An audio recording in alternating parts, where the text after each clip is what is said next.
really about it if you ain't prepared to die. Talking about loyalty, but you ain't ready to ride. Get your mind right, he coming like a thief in the night. Is you ready? Is you ready?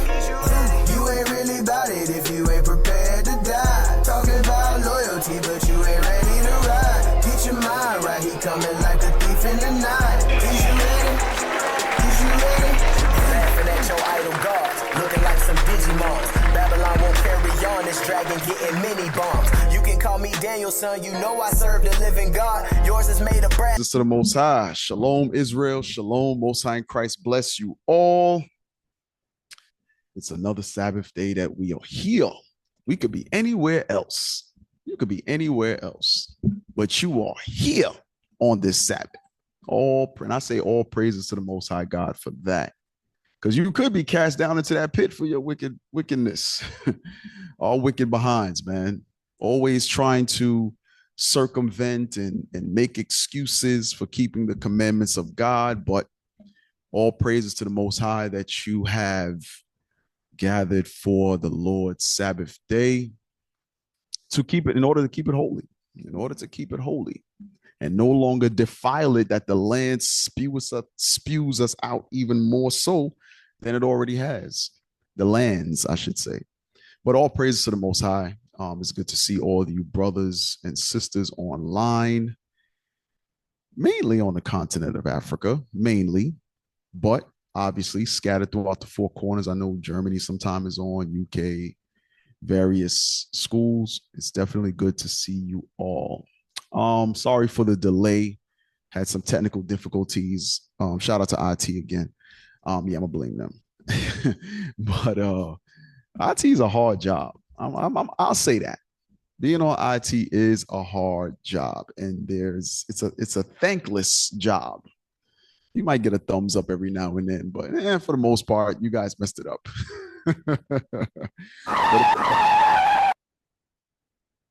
Yeah, see what I mean? IT. There it is right there. IT said, "Oh, you talking about us?" Thank you. We appreciate y'all. Thank you. So for anybody that wants to join IT in the future, this is what you got in store. All praises. But all praise to the Most High. I'm Captain Shemaiah, and I'll be hosting this Sabbath day class. And put the thumbnail up so we can get started. Today's class is entitled Friends and Frenemies. Okay, if you can see will be your right or the left side, brothers look like they're in unity, enjoying each other, brotherhood, right? And then on the far side, you see him walking up behind who his friend is still smiling, but behind you see the evil intent. You see the masked man with the evil intent. So this thumbnail is very telling, right? And I say we try to cover topics that are going on the continent of Africa, and then we also try to warn you about those things that shall come. Okay, there are things that shall come. You know what? I wasn't going to go there, but let's go to what's that? 1 Corinthians 11. I think it's 1 Corinthians chapter 11. As Paul, is that 11 or 12? As Paul breaks down, I might be 2 Corinthians.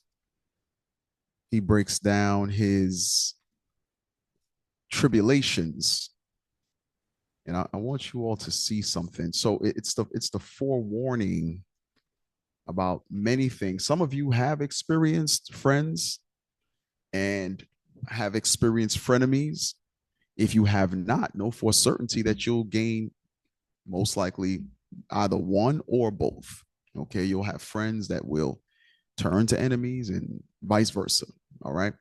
2 Corinthians chapter 11, and start at verse 20. 2 Corinthians chapter 11, verse 23.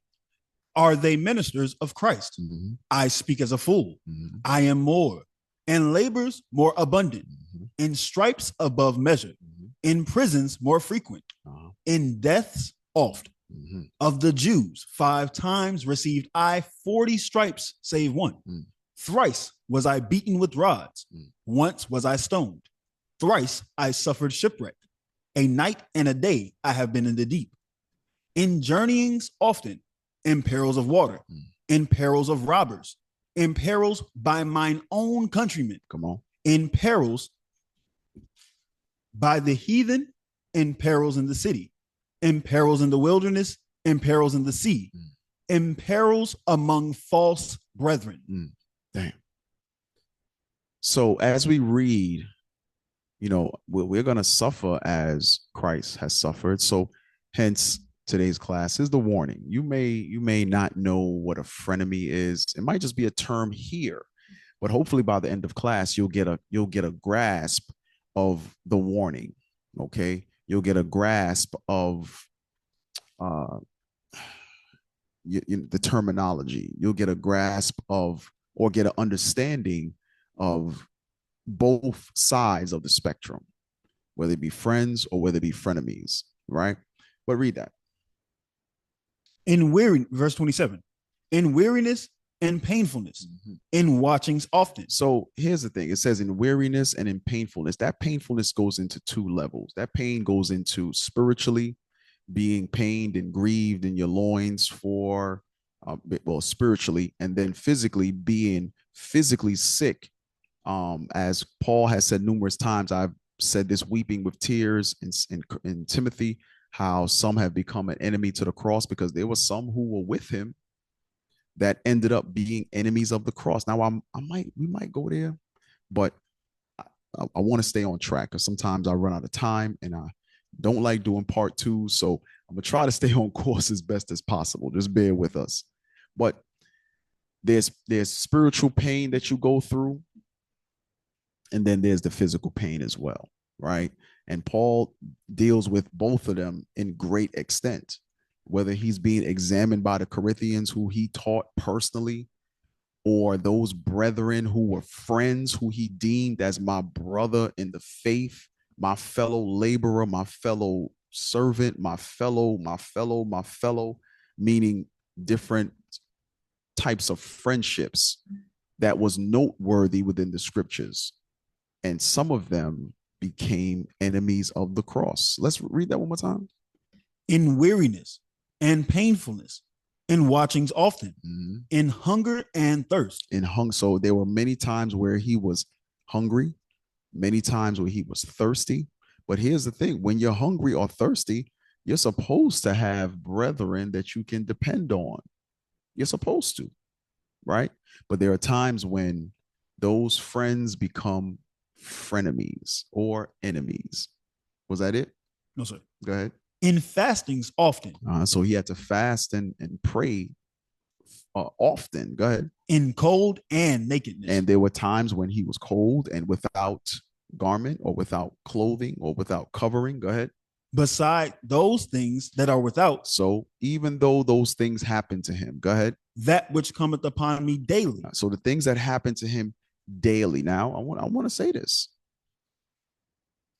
We go through things from time to time, but we have not reached to that point where that tribulation, that affliction, that hardship is daily. We haven't gotten there yet. We will, where you have no certain dwelling place, where nowhere to lay your head, don't know where your next meal is coming from. I know there are things that are hard to come by amongst the diaspora in various countries, but nevertheless, it's not daily. It's not daily. Okay, it's not daily. You're trying to, you hustle to make a little change to get groceries, get food, things of that nature. But the things that we're reading about, we're not at that point. I don't care how hard we have it right now. We're not there. But the warning is, and the building up is, we will eventually get there. We will eventually get there. Read that part again. beside those things that are without, that which cometh upon me daily, the care of all the churches. Who is weak? So now that's the thing. Despite of those things that happen daily, Paul was still responsible for the various congregations. I want to say that again. So all you leaders, I saw a lot of leaders online. All right. I saw a lot of schools online. Despite these things happening, the entire congregation is still depending on you. So this goes back to the pain that I made mention, because there are times when things are going to happen and you're going to feel like the world is on your shoulders. You're going to feel like, how am I going to get out of this situation? Guess what? There are people still depending on you. And it sounds, because there's times when you will be going through something, whether it be through in your family, your wife could be extremely sick, or your children can be sick, and you just lost your job. You're going through your own personal things. Okay, I'm gonna say that again. You're going through your own personal things, but you'll still get that call. Hey, officer. Hey, captain. Hey, deacon. Hey, bishop. And they, how you doing? That's not even a question. It's, here's my problem, fix it. And guess what? It's our job. It's our job. That is what we signed up for. We signed up for this. So I know as an officer, I know as a captain, you get your plate first and you sit in the chief seat in the congregation. Oh, it's way more than that. The care of all the churches is resting upon you. Resting upon you. So always keep that in mind. You were called to feed the flock of the slaughter. You were called to comfort. You were called to build up. You were called to instruct God's heritage. That's what you were called for. And guess what? That's a 24-hour job. That job is 365 days a year. That's what that job entails. And here's the thing. You accepted the position. You accepted it. No one forced you into that job, but we need to take that job seriously and thank the Lord every day that he called us into that job. That's right. You'll be tired. You'll be, your body will be failing you. It is what it is. The false brethren persecuting you. It is what it is. The congregation is dependent upon you leaders. The congregation is dependent upon you ranked men for you to be strong, to be of courage in order to build up those who are feeble and weak in faith. You don't become an officer because your faith is weak. Well, the Lord ain't gonna raise up a faithless brother. Message. So your faith is strong. It's your job to strengthen those who are weak, those who are feeble. That's your job. And you signed up for it. I'm almost going to go into another direction. So I'm going to need y'all to keep me in line.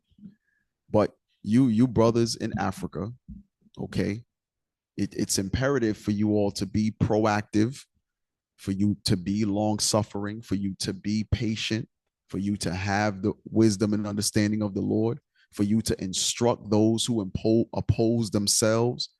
Listen, your job requirements, it ain't like the Christian pastor that show up on Sundays and that's all you got. No. It's 24 hours, 365 days a year. All right. The Lord called you to feed the flock of the slaughter. I hope you all understand that. Show the screen again. I want to interact real quick.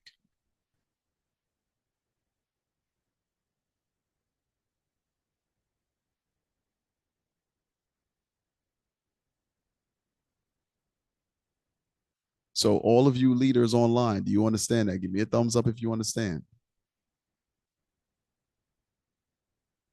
Okay.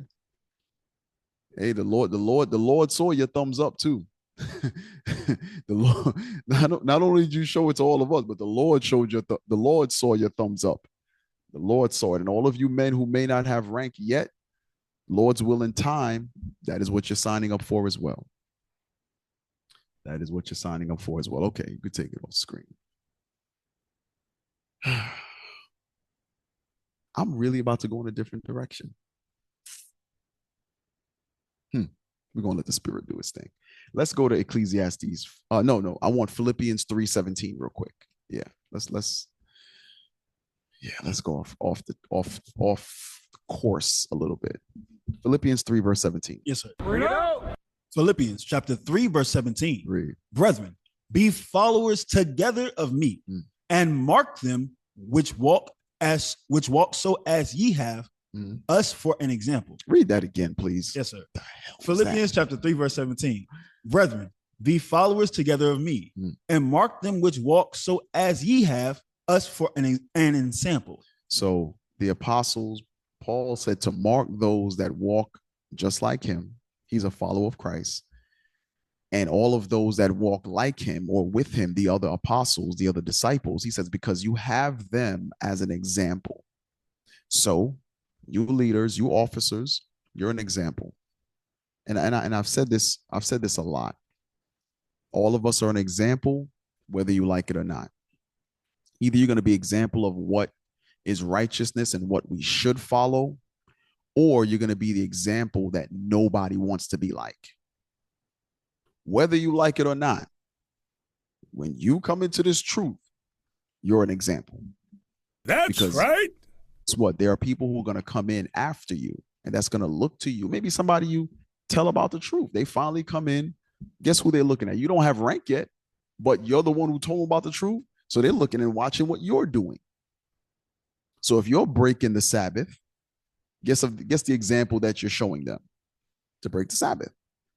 If you're marring your beard, if you're balding your head, guess the example that you're giving them.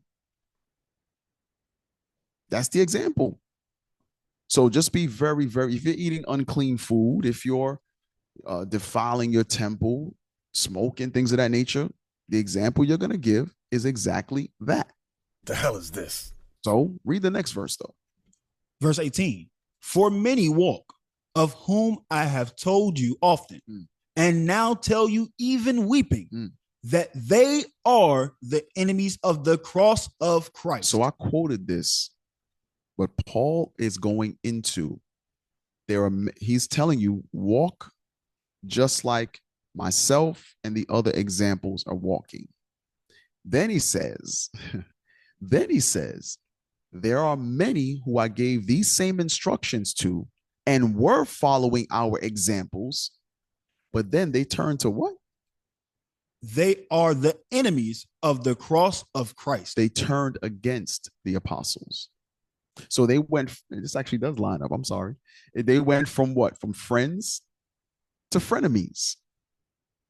That's what happened. And Paul is dealing with that matter right here. He said, walk as we walk. Do as we do. Why? Because we're following Christ. And he says, guess what? There are some who we instructed to do that, and they were doing it. They were walking as we walk. They were following the example. We were all speaking the same thing. And then all of a sudden, they turned to enemies of the cross. They began to blaspheme. They began to speak evil. Read the next verse. Whose end is destruction. So, man, I should have saved this for later.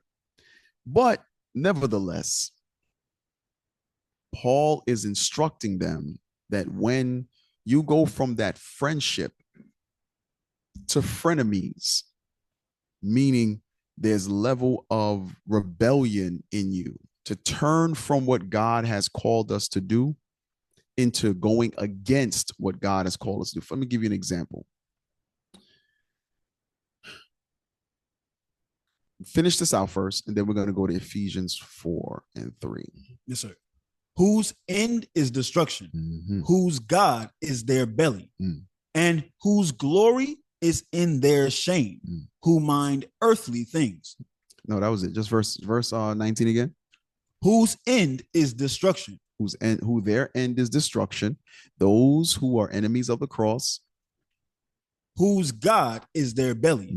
So they're only out for their own lusts.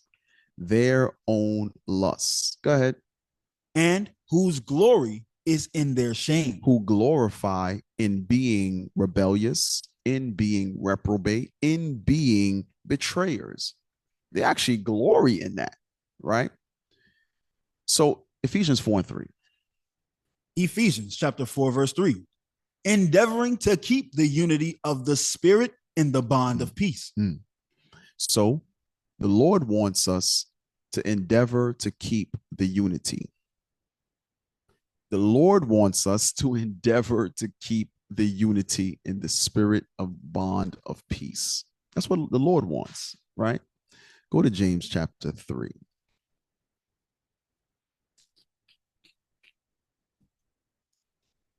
And start at verse 14. James chapter 3, verse 14. But if ye have bitter envy and strife in your heart. And what? And strife in your heart. Strife means, hold on, let's put up the definition of strife, please. Let's pull that up. Pull up the definition of strife. Because we're not supposed to strive. So the Lord wants us to keep unity among us, to endeavor, right? Let's read that. Strife, angry or bitter disagreement over fundamental issues. So angry or bitter disagreement. Let's look up some what you call it, synonyms. Synonyms: conflict, friction, discord. Sowing discord. Go ahead. Disagreement. Okay. Disagreement. Go ahead. Dissension. Variance. Dispute. A dispute. Argument. Quarreling. Wrangling. Bickering. Controversy. Contention. Contention. Disharmony. This what? Disharmony. So that would fall under disunity as well. Okay, because to be harmonious means to be unified. But keep reading. Ill feeling. Bad blood. Hostility. Animosity. This the next synonym is what I want. Read. Falling out. A what? Falling out. Okay. So in order to fall out, there had to be a joining of some point. So if brother and sister have a falling out, what were they? They were unified at one time. If a cousin, to play cousin, the first cousin, the second cousin, if the first cousins have a falling out, it's because they were unified at one time. So what we see is God says he wants unity among us, and he wants us to fight for that, to labor for that. But go back to James. James 3:14. But if ye have bitter envy and strife in your hearts. So if you're about disunity or disharmony, go ahead. Glory not. Don't glory in that thing. Go ahead. And lie not against the truth. Don't lie against the truth. It ain't the Lord that's making you feel that way. There's no scriptures to tell you to be disingenuous, to be non-harmonious, or to have no unity. Go ahead. This wisdom descended not from above, but is earthly, sensual, devilish. For where envying and strife is. So wherever that striving, that lack of unity, or that lack of harmony is, there is confusion. There's confusion. And every evil work. Hold on a second. So the Lord is calling us to be unified. But when there's that striving among us, the Bible says there's some evil stuff going on in the background. That's what God says. God said there's some evil stuff going on. So this is where we have to come to that conclusion. Okay.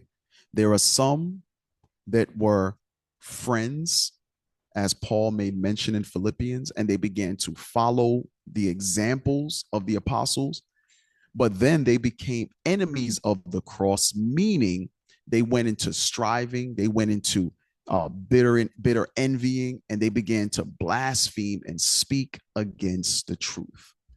God says there's some evil stuff in the works there. There's some evil stuff. So this is just the warning and the encouragement to make sure you stay on the side of friendship. Stay on the side of brotherhood. Stay on the side of unity. Because it's not going to work out well because some people will turn to frenemies. It's not going to be in your benefit.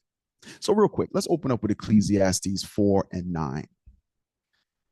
Ecclesiastes chapter 4 and verse 9.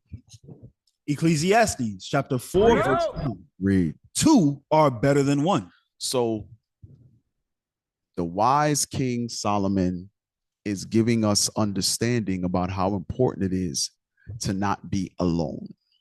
Okay. So 2 are better than 1. Go ahead. Because they have a good reward. Go ahead. They have a good reward for their labor. Right. They have a good reward for their labor, just like how Christ sent the apostles out 2 by 2. They were able to spread the gospel much further than them being all together. There's a good reward for their labors. Why? Because the truth began to spread. The kingdom being at hand began to magnify in the earth because they were sent out 2 by 2. So 2 are better than 1. You have a teacher, you got a reader, and y'all could turn this kingdom upside down. Well, go ahead. For if they fall, the one will lift up his fellow. So if you fall on hard times, your spirit begins to fall, you fall into sin, all those variables. The Bible says because you have that other person that's supportive, that's encouraging, that is corrective, you're able to be lifted up.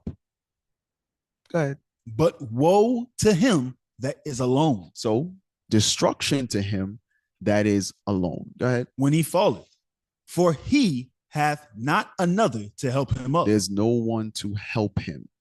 So I sent you a Instagram video. Play that real quick. And I watched this maybe a little over a year ago, but it always stayed with me. It always stayed with me, and I had a hard time finding it. But all praise to the Lord, finally found it. So read the title. We all need a friend like this. So now this is basketball. Now, I don't care about basketball. It was the clip that stuck with me. Play it.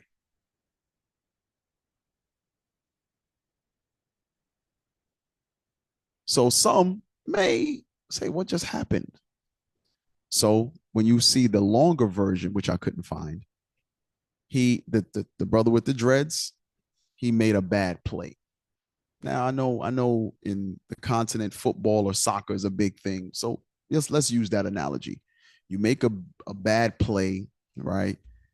And your countenance falls. You're saddened by it.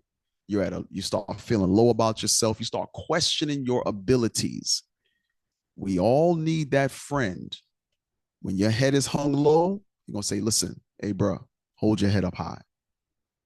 Hold your head up high.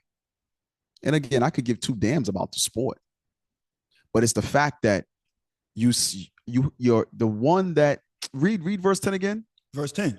For if they fall. So if your spirit falls, if you fall into sin, I said it was 3. Damn, what's the other one?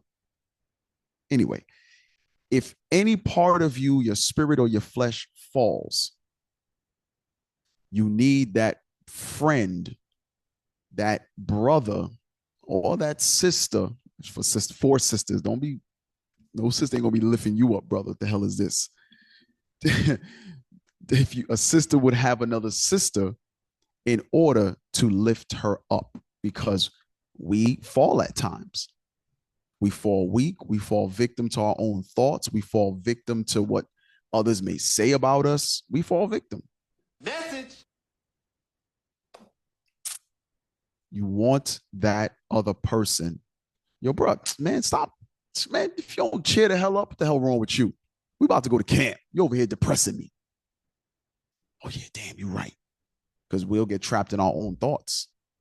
We'll get trapped in our own thoughts. Read that verse 10 again. For if they fall, the one will lift up his fellow. But woe to him that is alone when he falls. So when your mind, your thoughts, your spirit gets low, right?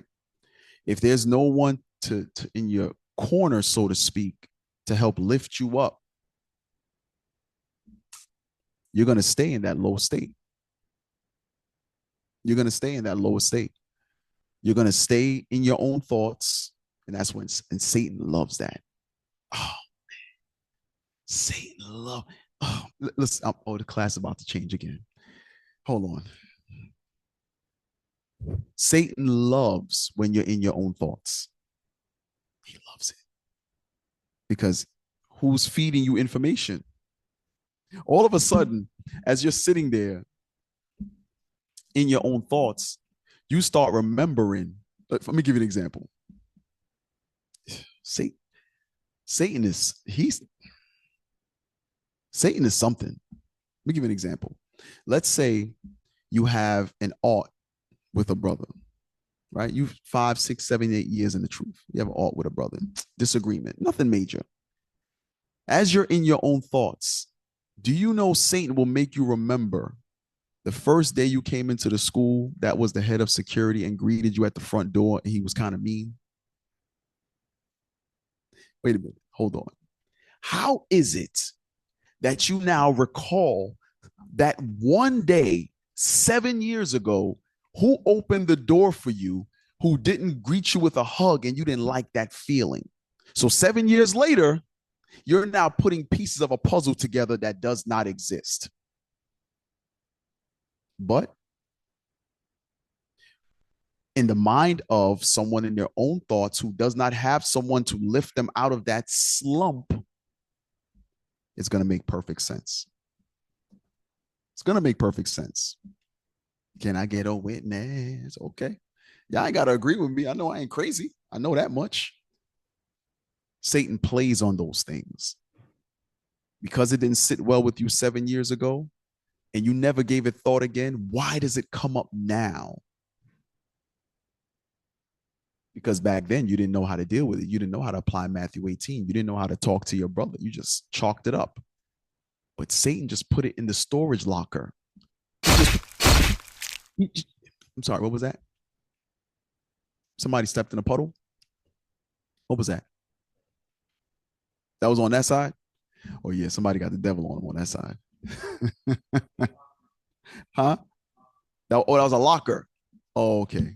Okay. Yeah, somebody got the devil on him. We don't need any sound effects on that side. Thank you. Appreciate y'all. Damn, I lost my thought. Hey, let's go to Ecclesiastes, Sirach 6:4. I don't know what the hell that was. Sirach 6:14. Yes, sir. So don't get in your own thoughts. But go ahead. The book of Ecclesiasticus, chapter 6, verse 14. Read. A faithful friend is a strong defense, and he that hath found such an one hath found a treasure. So God says, and I'm speaking to this. You have some brothers, some sisters who one keep to themselves, right? You keep to yourself, meaning you're there on the Sabbath, but you're not really there. And again, I've been to many countries in Africa, and I've seen it numerous times, or not even just Africa, but international. And I've seen it numerous times. We see it here too, but here, I could speak for Atlanta. Atlanta, brother's gonna call you out. Brother's gonna call you out. You're gonna be in your feelings. Like, yo, bro, why you sit over there by yourself? What the hell wrong with you? What's going on? You got the devil on you, bro. It's the Lord's Sabbath day.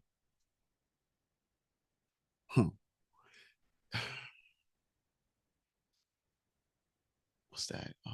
Nehemiah 8:10. Real quick. We're gonna come back here. Just thought of something.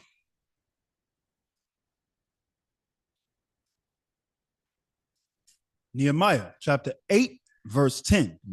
Then he said unto them, go your way, eat the fat and drink the sweet, and send portions unto them for whom nothing is prepared.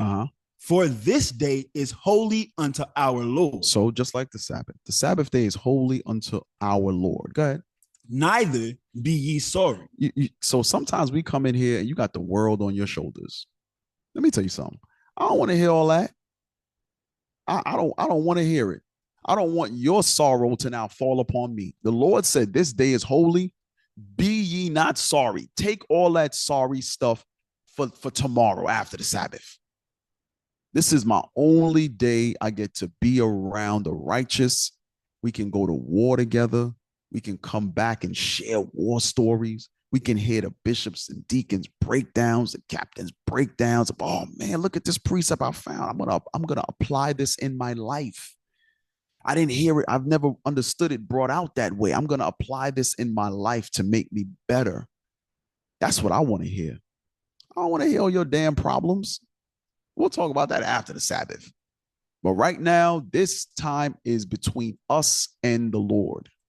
Keep all your sorry stuff to yourself. Tells you that with 2 Ezra 10. Keep it to yourself. Read that part again. Read the whole verse again. Yes, sir. Verse 10. Then he said unto them, go your way, eat the fat and drink the sweet. Come on. And send portions unto them for whom nothing is prepared. For this day is holy unto our Lord. Neither be ye sorry, for the joy of the Lord is your strength. Y'all see that? The joy of the Lord tells you that in Ezra 9 as well, about it being a reviving of your spirit. You're supposed to feel recharged. Some of y'all treat the Sabbath day as though it's a burden, as though it's, I'd rather stay home. Guess what? When you start having those feelings, you're pretty much on your way out. You're on your way out, like it or not. I'm just going to tell you. And it's for you to catch yourself and fix it, because we do fall into those slumps. You don't wake up feeling energetic every single day. You don't wake up feeling like I want to take on the world. I want to do. No, some days you're like, man, I just feel like staying in bed. Some days you wake up and you're like, man, this some BS. Some days you wake up feeling that way. But you don't realize rejoicing in the Lord's Sabbath day actually strengthens you. Rejoicing in the Lord's commandments actually strengthens you. So when you feel that you're not growing in the spirit, when you feel like you just can't get it, you just can't do better, you can't, all these various things, it's because you might be missing the joy of the Lord. You have not made his commandments your strength. You need to examine that. Are you rejoicing in the Lord? Are you rejoicing in his commandments? Hold on one second, y'all. Hey, officer, that camera looks like the back leg is tilted. It's like tilted up. I don't know where it's. Oh, it's not. Okay. I'm sorry. All right. Trying to help y'all out. My bad. Tech team said, mind your business. I'm trying to help. Lord knows I'm trying to help. Hey, let's go back real quick. Sirach 6:15. Sirach 6:15. Sirach chapter 6, verse 15. Nothing doth countervail a faithful friend, and his excellency is invaluable. A faithful friend is the medicine of life. So a faithful friend is the medicine of life. This is what Paul was going into in Philippians 3. He's encouraging them, hey, follow our examples and all those that walk like us. There's nothing better than having, for instance, in various countries, in Sierra Leone, in Uganda, in all the countries that are online, South Africa, at one time, there was only one of you there. I want you to really think about that. So right now, you're sitting in a school, you have a congregation, right? Or you're sitting in a house, you have a congregation. At one time, it was only one of you there. Now you have 3, 4, 5, 6, 20, 25, 50 brothers and sisters, and you telling me you not rejoicing? Something wrong with you. Something wrong with you. You telling me the Lord went from it being just you to now there's 50 brothers and sisters and children, joyful, keeping the commandments of God, and you're not joyful? You're not rejoicing in that awakening that the Lord has allowed you to witness in your time when you thought it was just you? Shoot. Jews, I remember when I thought I was the only Israelite in Atlanta. I remember that. And the captain and Messiah called me and said, hey, there's other brothers there. I said, really? Really? What is their number? He gave me the number. I called immediately. He found it. I think he called Deacon Asaph in New York, and Deacon Asaph gave him their number. The brothers was down here in purple already doing flying missions. I never knew. I live outside of Atlanta, so I didn't go into Atlanta on the Sabbath day. But these brothers was here doing the work. And I think I don't know how far down my thing I see let me show you something. I'm gonna show y'all something. Let's see if I can find the picture real quick. Bear with me. I gotta show it to y'all. Because it just hold on. I saw it the other day. Bear with me, y'all. Let's see if I can find it.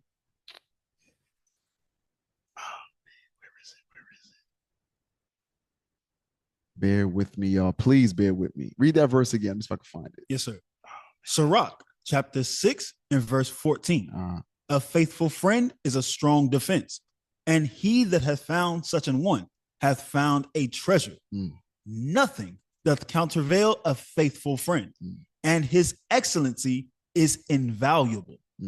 A faithful friend is the medicine of life, and they that fear the Lord shall find him. And they that fear the Lord shall find that faithful friend. So what that actually says a lot, because you may say, I don't have that faithful friend. You might want to question if you actually fear the Lord. Read that again. I didn't say don't beat me up. Don't send me death threats. I'm just a messenger. A faithful friend is the medicine of life. And they that fear the Lord shall find him. It says, and they that fear the Lord shall find that faithful friend. Period. There's no two ways about it. There is no two ways about it. Read it from the top again. Hey, real quick. I'm not going. Oh, man, I want to find that picture. It's one of our first pictures doing a fly mission. And I am smiling so hard in that picture. I was just like, yo, I'm here.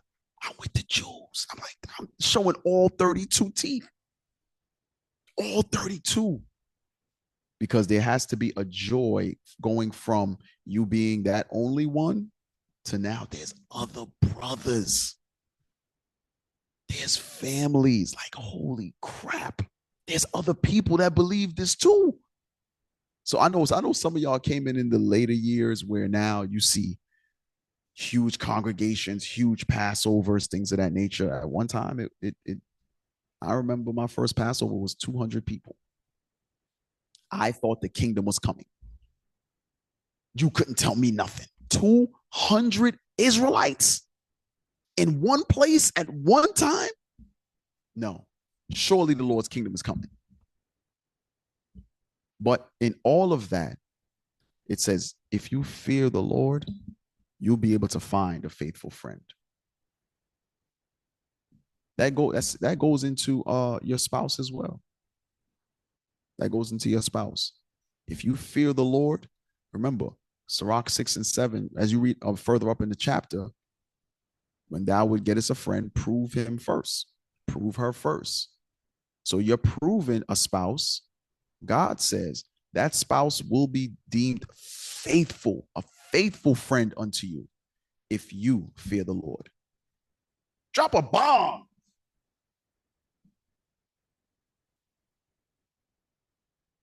It's today.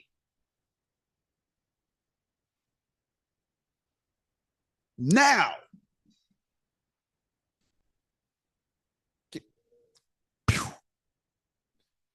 Second Kings 2. Maybe I said when I said I ain't want no sound effects, they was like, they're looking at the screen now. Oh, now you need us. Well, I ain't want to hear the lock. Oh, Second Kings 2 and 2. I ain't gonna worry about it. Second Kings chapter. Matter of fact, he might have logged off. Second Kings chapter 2 verse 2. I want your whack breakdowns. And Elijah said unto Elisha, tarry here, I pray thee, for the Lord have sent me to Bethel. And Elisha said unto him, as the Lord liveth, and as thy soul. Where is it? You in verse 2? Yes, sir. Jump to verse 4. Verse 4. And Elijah said unto him, Elisha, tarry here, I pray thee. So what we see is, many of you know the prophet Elijah. Many of you know the prophet Elisha or Elisha. So Elijah tells Elisha, hey, stay right here. I got to make some moves. Right? Read. Tarry here, I pray thee, for the Lord have sent me to Jericho. And he said, as the Lord liveth, and as thy soul liveth, I will not leave thee. Wait, what did Elisha say? I will not leave thee. So even though his senior, his elder, his friend, his counselor told him, listen, the Lord is sending me to Jericho. I need you to stay here. What did Elisha say again? I will not leave thee. He says, I'm not leaving you. I'm not leaving you. Nope. Wherever you go, I'm going to go too. If you see, what's that little skit? They say, if you see him, you see me. If you see him, you see me. Go ahead. So jump to verse 6. Verse 6. For time's sake. And Elijah said unto him, tarry, I pray thee here. So then Elijah says it again to him. Again. Go ahead. For the Lord hath sent me to Jordan. So he says, now the Lord is sending me somewhere else. I'm now going to Jordan. He says, stay right here. Go ahead. And he said, as the Lord liveth, and as thy soul liveth, I will not leave thee. He says, I will not leave thee. The Lord sent you on a mission. We going together. Why? Because two are better than one. Two are better than one. I'm not leaving you. Nope. Sorry. Get mad.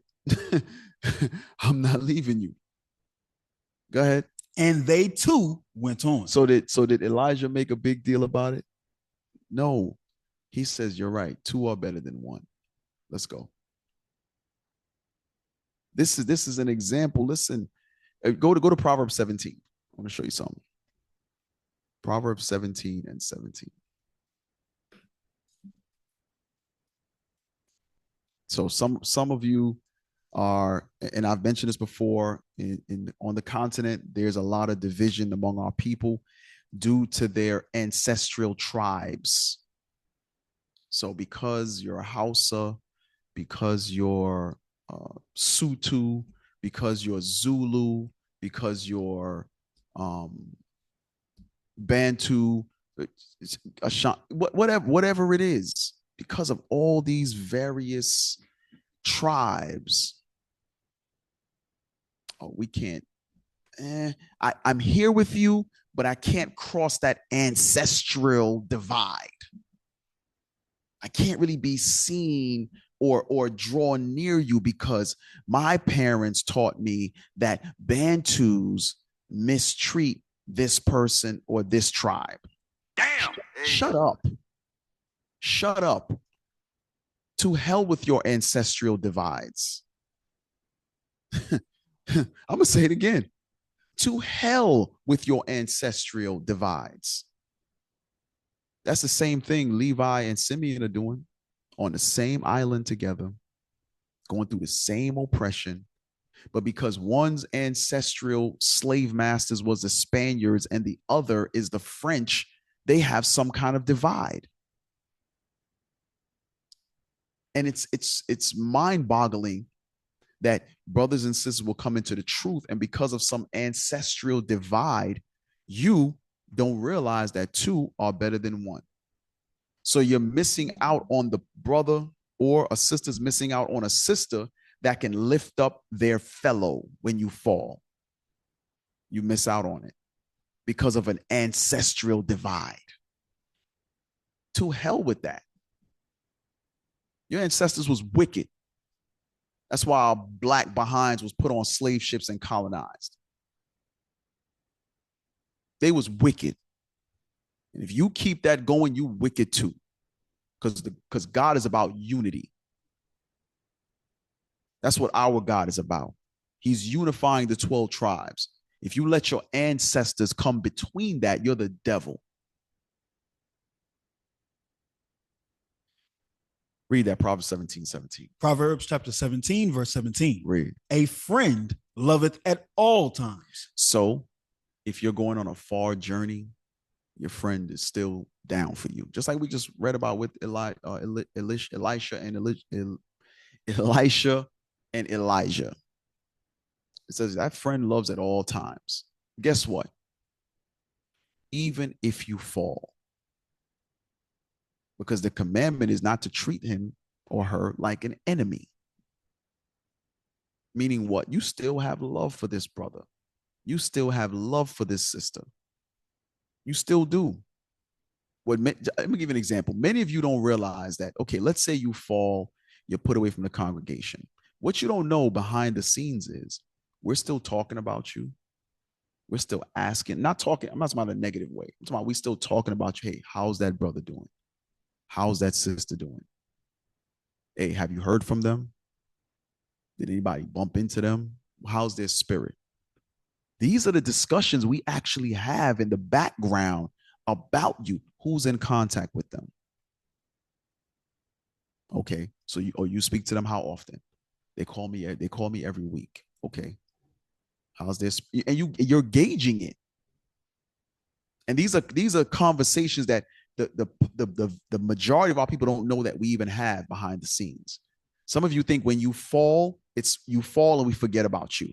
That is absolutely far from the truth. That is far from the truth. Because the objective is, are you being built back up in order to Lord's will be brought back? That's the ultimate goal. Because we know when you don't have that second person, or don't have that congregation, or don't have those counselors to the degree that you had before, Satan can destroy you because you're given to your own thoughts. So sometimes you'll see, maybe not so much on the continent of Africa, but you'll see collectively, sometimes some brothers, for some offenses, somebody may be brought back sooner than somebody else. And these are the things that we have to counsel about. Hey, that brother is Satan going to take him. That sister, Satan going to take her. Satan got him. Let's see if we can bring them back. And you counsel up. You counsel up. And maybe, hey, I've been talking to that brother, talking to him every day, and he's still doing this, doing that. He's not listening. Oh, damn, I didn't know that. Okay, well, the counsel stands then. Huh? So there are times when a person who is a friend becomes something different for various reasons. We can't get into the minds of brothers, of sisters. We depend on you being truthful and honest with us about those things going on with you. And if you can't do that, then how can we fully help build, correct, strengthen any of you? So we don't know what's going on in your mind. But what it does show us is you turn from being a friend to an enemy, a frenemy, for some reason. For some reason. But you will mask it with another. You'll never say, you know what? I'm giving into my lusts. I don't want to be here anymore. I'm out. It's never that. Oh man, you know what? I got so much hatred for this brother or this sister. I just can't be around him. I'm leaving. It is never that. It's always something else. But let's go to 1 Kings chapter 2. We're going to jump around a little bit. 1 Kings chapter 2 and verse 5. 1 Kings 2 verse 5. Read. Moreover, thou knowest also what Joab, the son of Zeruiah, did to me, and what he did to the two captains of the host of Israel, unto Abner, the son of Ner, and unto Amasa, the son of Jether. So hold on. So King David makes a statement. He says, you know how much Joab, or the things Joab has done to me. Read that part again. Read it from the top. Yes, sir. Moreover, thou knowest also what Joab, the son of Zeruiah, did to me, and what he did to the two captains of the host of Israel, unto Abner, the son of Ner, and unto Amasa, the son of Jether, whom he slew, and shed the blood of war in peace, and put the blood of war upon his girdle that was about his loins, and in his shoes that were on his feet. So what you see is King David is making a complaint, so to speak, in the bitterness of his soul, that Joab did some stuff. Now, let's go to, because I know Joab and David were related. I believe he was his nephew. That was David's sister's son. Right? But for time's sake, go to 2 Samuel 19. We're going to jump around this a little bit for time's sake. Come on.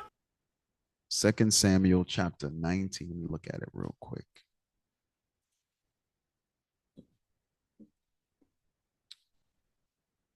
Start at verse 4. 2 Samuel. So remember, King David said, remember all the things that Joab did to me, right? Okay. 2 Samuel chapter 19, verse 4. But the king covered his face, and the king cried with a loud voice, "Oh, my son Absalom! Oh, Absalom, my son, my son." And Joab came into the house of the king and said, "Thou hast shamed this day the faces of all thy servants, which this day have saved thy life, and the lives of thy sons, and of thy daughters, and the lives of thy wives, and the lives of thy concubines." So hold on one second. We're going to come back here. Don't let me forget that. We're going to come back here. But so right now, David is weeping. He's mourning. And Joab is like, yo, listen, stop all that crying. Stop all that crying. Let's go one chapter before. Let's go to 2 Samuel 18. And start at verse 2. 2 Samuel chapter 18, verse 2. And David sent forth a third part of the people under the hand of Joab, and a third part under the hand of Abishai, the son of Zeruiah, Joab's brother, and a third part under the hand of Ittai the Gittite. And the king said unto the people, "I will surely go forth with you myself also." But the people answered, "Thou shalt not go forth. For if we flee away, they will not care for us. Neither if half of us die will they care for us.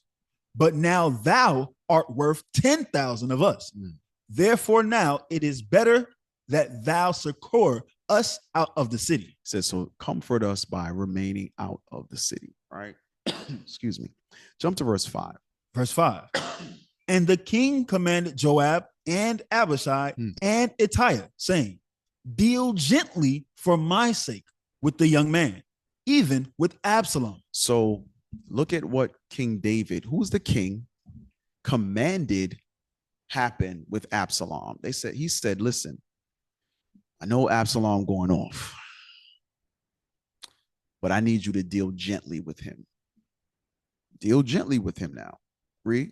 And all the people heard when the king gave all the captains charge concerning Absalom. So I want you to see this. David said this publicly. David said this publicly. So all the people understood what David's instructions to the captains were. Jump to verse 9. Verse 9. And Absalom met the servants of David.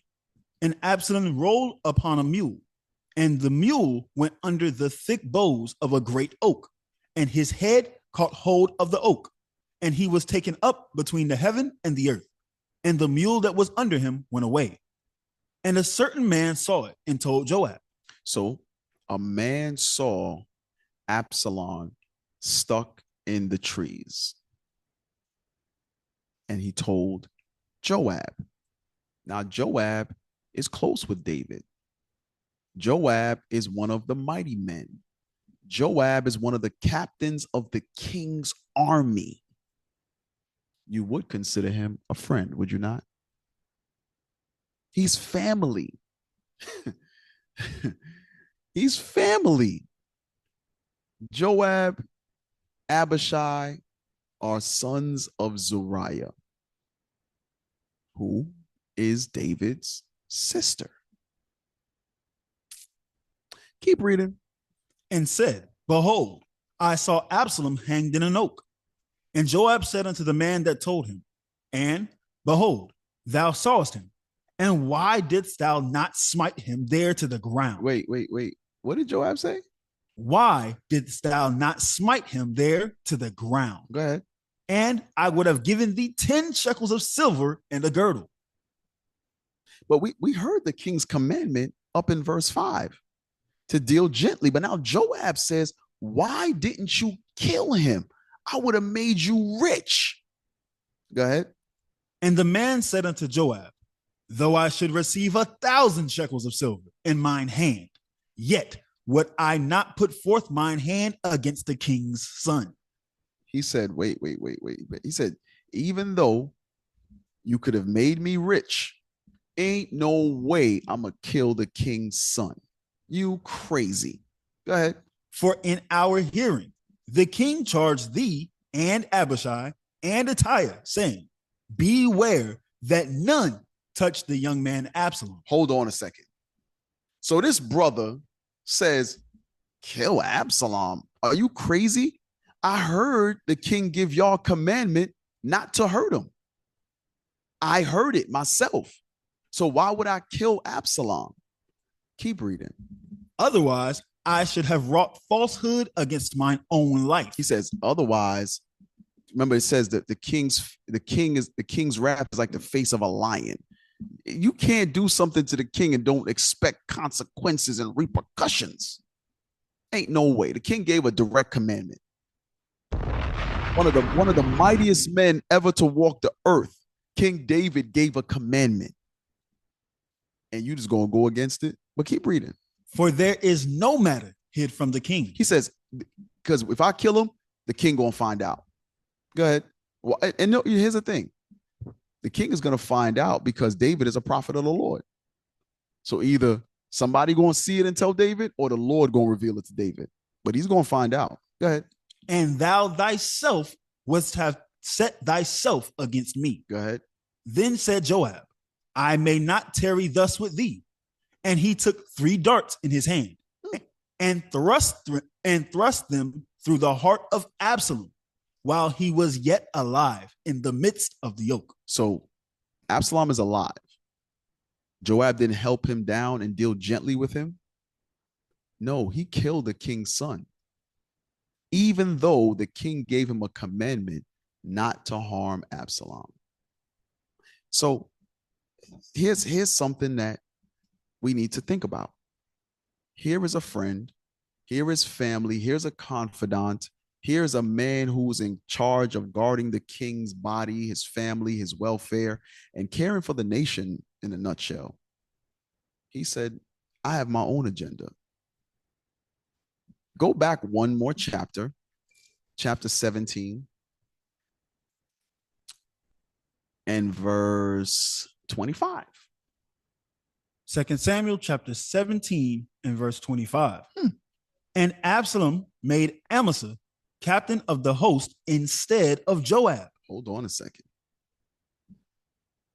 So Absalom did something that secretly Joab didn't like.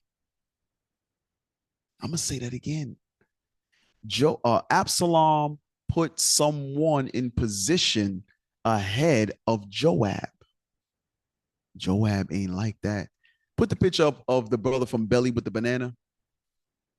The brother from Belly, he's like, I don't like that. I don't like that. Yeah. The movie Belly. This was when Absalom set up order. He put who's the brother? Amasa. He put Amasa over Joab as captain. Joab said, "Oh, really? I don't like that stuff. I don't like that." Yeah, that was Joab right there. I don't know if any of y'all saw that movie. He said, "I don't like that. I don't like that stuff. Damn! I don't like that. I don't like that." So it makes sense now. Go back, going forward. Read the bottom of verse, chapter 18 and verse bottom of 14. Or read 14 again. Chapter 18, verse 14. Then, I'm sorry. No, we didn't finish chapter 17, verse 25. Read it again. Chapter 17, verse 25. And Absalom made Amasa captain of the host instead of Joab, which Amasa was a man's son, whose name was Ithra, an Israelite that went into Abigail, the daughter of Nahash, sister to Zariah, Joab's mother. Okay, so sister to Zariah, Joab's mother. Now go back. 18 and 14. Chapter 18, verse 14. Then said Joab, I may not tarry thus with thee. And he took 3 darts in his hand and thrust them through the heart of Absalom while he was yet alive in the midst of the oak. And 10 young men that bare Joab's armor compassed about and smote Absalom and slew him. So wait a minute. Even though they all heard the king's commandment, all it took was one to defy the king's commandment. Then all the others followed his example. I want y'all to see this. I want y'all to see this spiritually. There's times when you being out the spirit can be infectious to others. Now all of it, because I always wonder, how do bitter people find each other? Like at some point, how do you know? Okay, for instance, I have a gripe, they have. We know it's spiritual, but who has enough courage to make that initiation and conversation of bitterness? You got to be brave to be the one. I can't even say brave. Bravery would be a good thing. You got to be emboldened in your sins to be the first one to sit there and say, hey, bro, I hate his black gums. And then the brother looks at you and says, you know what? Me too. How in the world do you feel that emboldened to even, you don't think about, hey, that brother might tell on me. You got to look at its spirit. There's something in your spirit that made that spirit so comfortable coming to you with that. I would be fasting and praying every night or every day, because there's something wrong with me. There's something that his spirit sees in mine. Every flesh consorted to its kind. There's something in me that has to be purged out immediately. Lord, remove it from me. Broken and contrite, going to the Lord. Lord, never allow me to be a betrayer. Never allow me to be disobedient, to be rebellious, to be a reprobate. Lord, please. Because this brother or this sister came to me with that foolishness. There's something in me. Because I'm going to ask you that. I'm going to ask you, hey, why that brother go to you? And the hope is self-examination. Well, we get, I don't know. That brother, I gave him a ride one time. He came to me. Yeah, okay. Better examine yourself.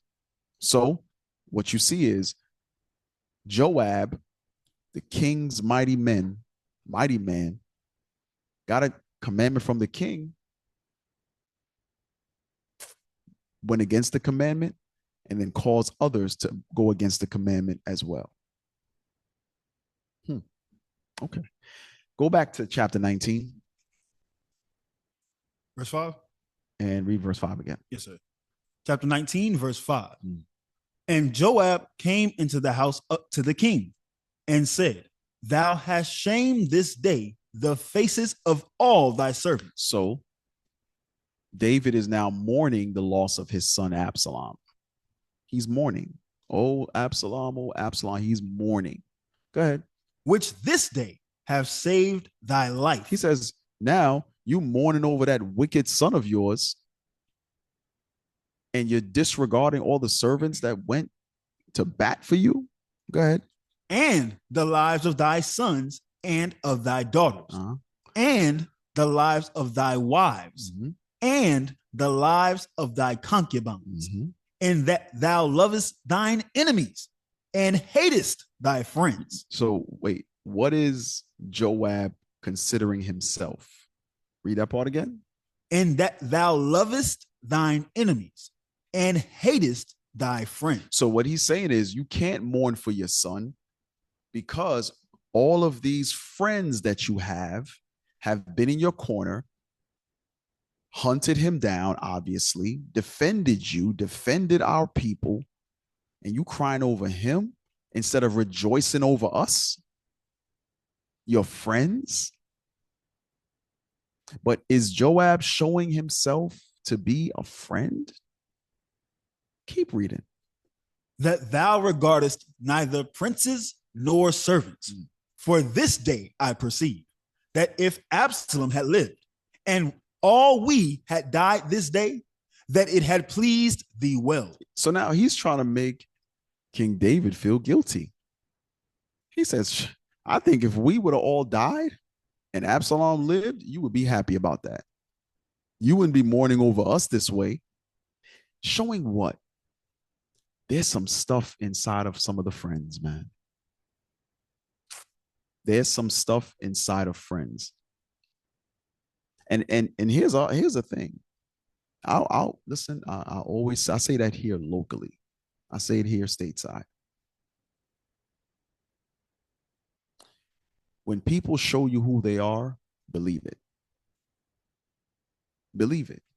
I know a lot of times we'll have friends and people we're close to, and you don't want them to be spoken of, or, sometimes correction seems harsh, and you'll take it on as it's your burden. But what you've been doing is you've been enabling that person.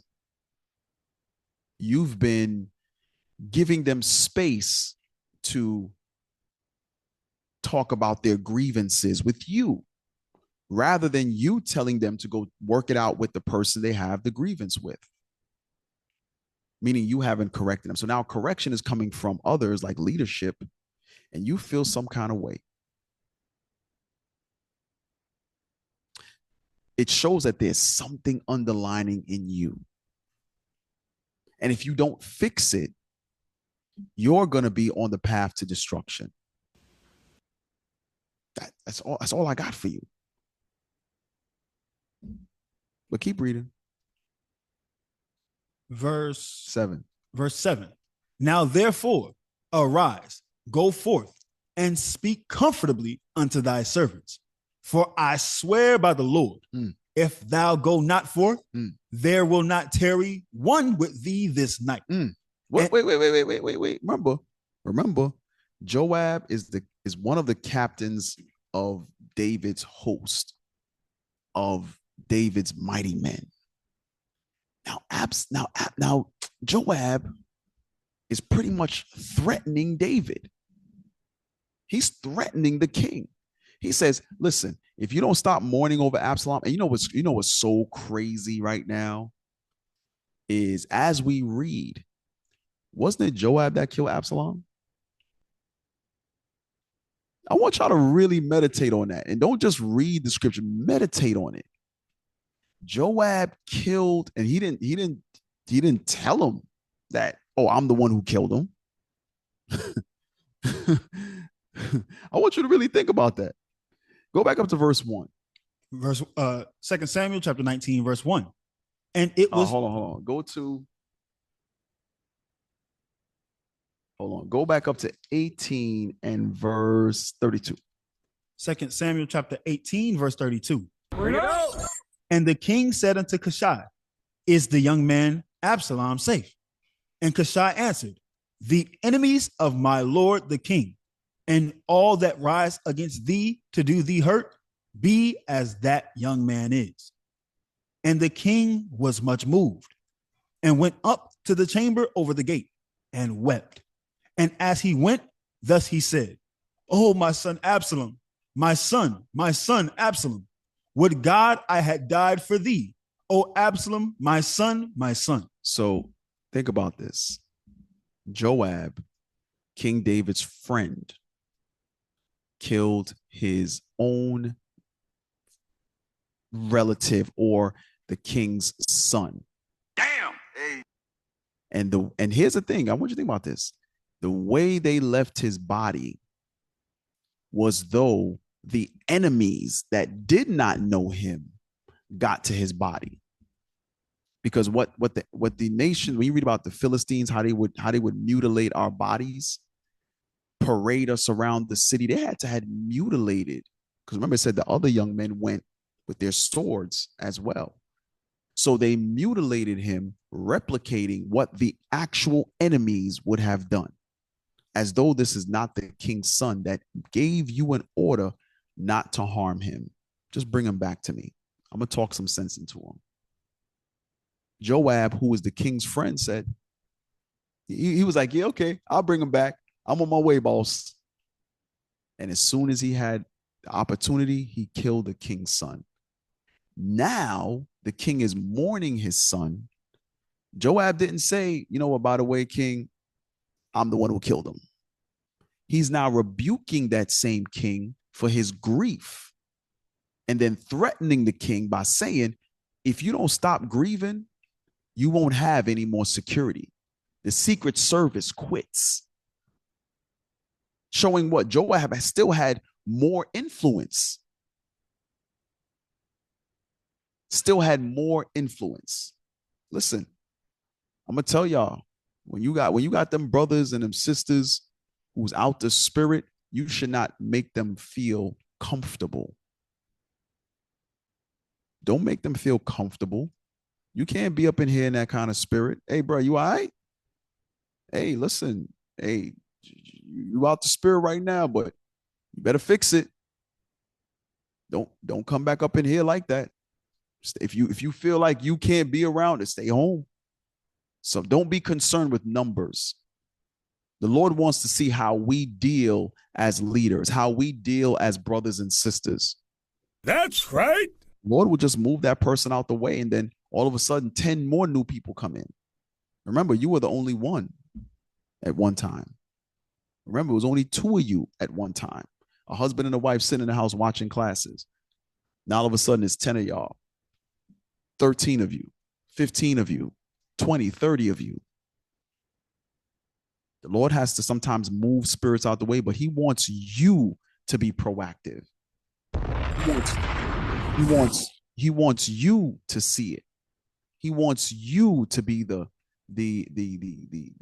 spiritual brother or sister to see that this person is off. And it doesn't mean go dig up evil. It doesn't give you liberty to start inspecting everybody. But there's sometimes when you can see something. If you see something, say something. If you see it, hey, bro, you all right? You good? You seem kind of out the spirit. Hey, bro, where you been? And there's some of you. I gotta say this now. There's some of you when leadership visits. Some of you are there every day. You're there every day. You're at the school. You're getting breakdowns, things of that nature. And then when leadership leaves, when we go back to the States or go back to the UK, all of a sudden I don't see you in the camp pictures anymore. I don't see you in the camp videos anymore. I ask about you. Hey, how's this soldier? How's this officer? I haven't seen them on the attendance log in some time. The hell is this? Oh, they have this going on. They're making this excuse. They're making that excuse. Hey, listen, don't put on no daggone show for when we come there. Don't put on no show. You don't think the Lord knows your real intent? The Lord tries and weighs the reins of the heart. He knows what your real intentions are. So don't come put on no show for us. Don't be a damn show pony at the circus. Don't put on no show for us. You know you don't want to be there. All you're going to do is infect everybody else. You took the rank of a soldier, be a soldier. You took the rank of an officer, be an officer. Lead God's people by example. 1 week you there, 2 weeks you not. 1 week you there, 3 weeks you not. 1 week you there, 1 month you not. And you officers over the camp, you better stop keeping that stuff secret. These brothers don't want to show up. They want to come and go as they please. The Lord's commandment is to keep the Sabbath holy. Yeah, sometimes transportation is an issue. You have to depend on somebody else. You got to depend on the buses. You got to depend on the taxis. You got to depend on these various things. Yeah, we get that. But there are a lot of times it ain't got nothing to do with that.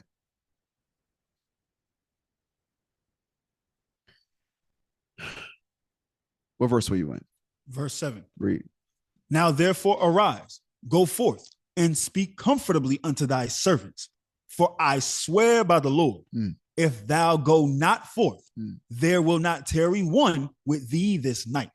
And that will be worse unto thee than all the evil that befell thee from thy youth until now. He says, now, when we all abandon you in your older years, it's going to be far worse for you than it was when you were young, having to evade King Saul, or early on with Absalom, or these various nations, the Philistines that wanted to come against you. He says, it's going to be far worse now. You up in age. Just think. When you read this kind of history, it reminds me of like Game of Thrones and those various shows where it's just treachery among everybody. The Game of Thrones, what's that dragon one? Something Dragons, Lord of the Rings, all of those shows, they're getting it from the Bible. That treachery among men, they're getting it from the Bible. Go ahead. Verse 8. Then the king arose and sat in the gate, and they told unto all the people, saying, behold, the king doth sit in the gate. And all the people came before the king, for Israel had fled every man to his tent. And all the people that were at strife throughout all the tribes of Israel, saying, the king saved us out of the hand of our enemies, and he delivered us out of the hand of the Philistines. And now he is fled out of the land for Absalom, and Absalom, whom we anointed over us, is dead in battle. Now, he said Absalom is dead in battle. Absalom wasn't dead in battle. Go ahead. Now, therefore, why speak ye not a word of bringing the king back? And King David sent to Zadok and to Abiathar the priest, saying, speak unto the elders of Judah, saying, why are ye the last to bring the king back to his house, seeing the speech of all Israel is come to the king, even to his house? Ye are my brethren. Ye are my bones and my flesh. Wherefore then are ye the last to bring back the king? Read verse 12 again. Ye are my brethren. Ye are my bones and my flesh. Wherefore then are ye the last to bring back the king? Go ahead. And say ye to Amasa, art thou not of my bone and of my flesh? God do so to me and more also, if thou be not captain of the host before me continually in the room of Joab. Wait. Joab was salty. Joab had an issue. He had a secret, what do they call it? A root of bitterness within him. But yet he was so close to the king. I want y'all to really, really meditate on that. So the friendship is there. He says, your flesh of my flesh, bone of my bone, you're my brethren. Joab's sitting there like, this. Because remember, Joab is pretty much about to start a revolt against David. Hey, real quick for time's sake, 2 Samuel 3. Because you can go on and on and on. 2 Samuel 3, verse 39. 2 Samuel chapter 3, verse 39. And I am this day weak, though anointed king. And these men, the sons of Zeruiah. The what? The sons of Zeruiah. Remember who the sons of Zeruiah is? Joab, Abishai, the sons of Zeruiah. Be too hard for me. What you see what he says? King David says, the sons of Zeruiah are giving me a hard time. That's what he's saying. He said they're too difficult to deal with. And this is early on. So when we get back to chapter 17, 18, and 19, and King David stating in 1 Kings chapter 2, like, it's always something with these guys. We're supposed to be brethren. We're supposed to be friendly, but it's always something with these guys.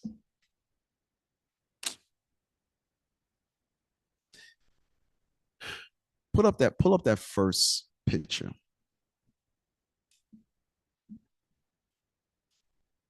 Yes. So this is Thomas Sankara of Burkina Faso. Now, you saw the stuff I sent you? Okay. Put that up. His name and the information. Read that. Thomas Sankara, Burkina Faso, killed 1987 by former friend and close ally Blaise Compaoré. Read that part again. Killed 1987 by former friend and close ally Blaise Compaoré. I want y'all to really meditate on that. So Thomas Sankara, read his background. Sankara, known as Africa's Che Guevara, was Che Guevara, who was the liberator of Cuba. I think it was Cuba. Right. Go ahead. Was overthrown and assassinated during a coup led by Compaoré. So, who led the coup and who killed Thomas Sankara? It was his friend. I want y'all to meditate on that, because guess what? I'll keep reading, matter of fact.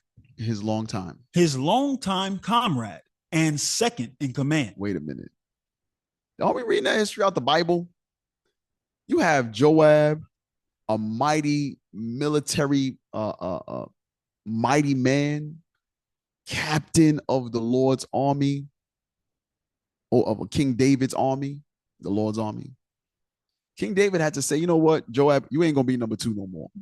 I'm gonna put Amasa over it all, because you just doing too damn much. But what we're reading, Joab is ready to cause a coup. He said, listen, if you don't do what I say, nobody will be with you. That's that threat. And remember, Joab is a mighty man. So he probably all buffed up like, nobody's with you. I can't do the voiceover. I need to get some auto tune or something on here. No, nobody's with you. To King David. So we're reading that same thing with Thomas Sankara, but that was just successful. Think about that. Let's go to the next picture.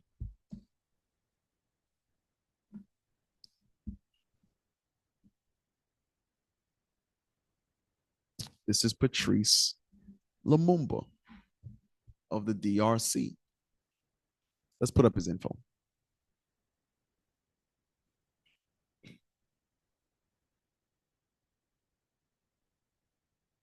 Patrice Lumumba, Democratic Republic of Congo, killed 1961 by Congolese rivals with the support of foreign powers. So with the support of foreign powers, Belgium, CIA, but betrayal came from Joseph Mobutu. So wait. Betrayal can only happen to someone who's close to you, right? A stranger can't betray you. That's just somebody who did some dumb stuff or evil stuff. That's not betrayal, but keep reading. Background. Lumumba was arrested and handed over to his enemies with Mobutu's involvement. Mobutu had been a trusted military figure under Lumumba, but later seized power and became dictator. Wait a minute. So he had a desire for power. If I remember correctly, I think Thomas Sankara's friend killed him for $300. $300. So he wanted to, Mobutu wanted power and led the assassination of Patrice Lumumba. Next one.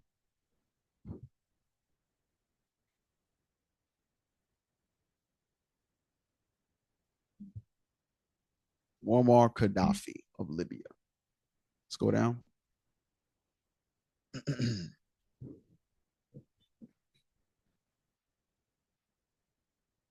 Muammar Gaddafi, Libya, killed 2011 by rebel fighters during the Libyan Civil War.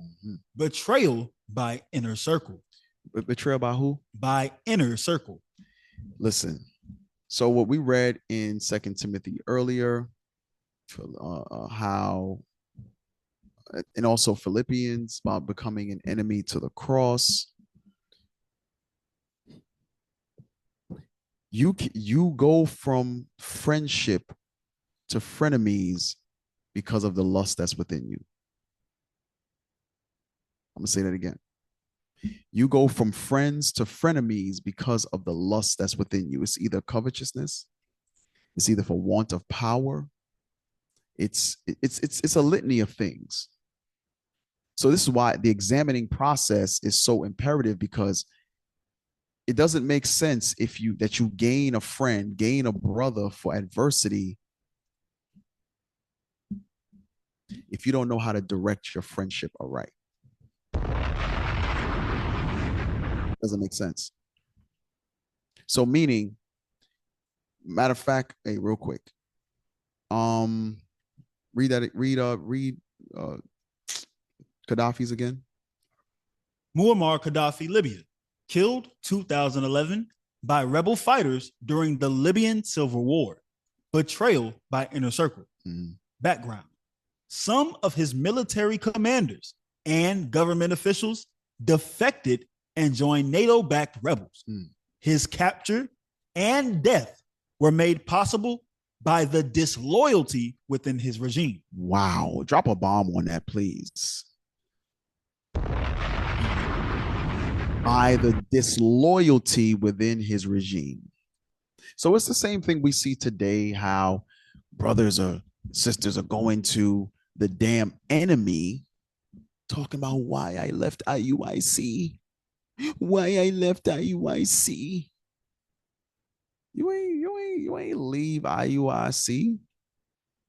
People think they just willingly get up one day and say, you know what, I'm leaving because of this, that, and the third. No, you just gave into your lust. That's all it is. You gave into your lust, the same lust we were trying to help you with for years, to overcome, to cast out. You gave into it. So if your lust is money, if your lust is being a weak, yellow make me sad, mamby-pamby, your wife is your God, Negro, you'll leave. You'll leave. But it's not that you just get up and walk out. It's actually, picture this. You know, you're going for a walk in the park on a nice day. Going for a walk in the park. Sisters, y'all know what I'm talking about, right? Go for a nice walk, right? And someone is walking in front of you. It could be your husband, it could be a child. You know that when they reach their hand back, what do you normally do? You grab their hand, right? And you're being led. Well, in this scenario, Satan is walking before you. He reaches his hand back. You grab it and you walk right out of here. You're not leaving. You're being led out of here. What you talking about? You holding Satan's hand, Negro. You ain't leave IUIC. Your video should be, Satan led me from the Lord. Damn. Hey. Satan led me from the Lord. That's what your video should be called. You ain't leave IUIC. Negro. Negroes. How you say Negro in Spanish? Negroicito? Yeah, you an extra Negro. You damn betrayer of men. Y'all need, hey, y'all brothers need to tell me how you say Negro in Sutu and in Zulu. Help me out. How you say it in Bantu? I need to learn. Because you're gonna have some Negroes there too. You're going to have some who are led by Satan as well. It ain't exclusive to the States. Where you was at again? I lost. Oh, he was in the pictures. So Muammar Gaddafi was also betrayed by his inner circle. Who was next?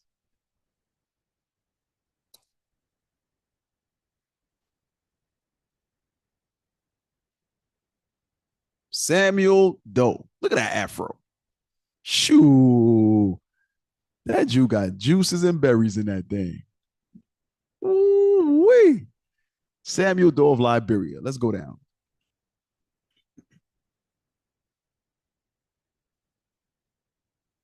Samuel Doe, Liberia, killed 1990 by forces loyal to Prince Johnson, formerly one of Doe's allies. Really? So one of his friends, I tell you, y'all, listen, what's this? What is this? If we don't get our spirits right, you will become one of these betrayers. You'll be doing a why I left IUIC video. We're trying to help you. We're trying to help you recognize the various things that cause brothers and sisters to be bitter, to leave. It comes from correction. It comes from instruction. And just the I'm going to tell you, it comes from a lack of sincerity too. It comes from a lack of sincerity. Remember, the Lord says, we glorify our earthly fathers that chasten us. Why not more the Lord? Sometimes that chastening is necessary for you to know what sincerity is, to serve the Lord in sincerity and truth. You gain humility through those corrective measures. You're like, damn, I messed up again. Damn, I need to fix this. Damn, I got one thing right. I got 7 more to work on. I got 4 next go around. I get 5 more to work on. Damn, I messed up again. I got 3 more to work on. And you just keep at it. You know what's funny? We seem to get that concept when it comes to work, when it comes to school, when it comes to sports. We get it. A coach will yell at you. A coach will correct you about a move you didn't do. You didn't shuffle your feet enough. You didn't fake the goalie out. You didn't do. Oh, we get it.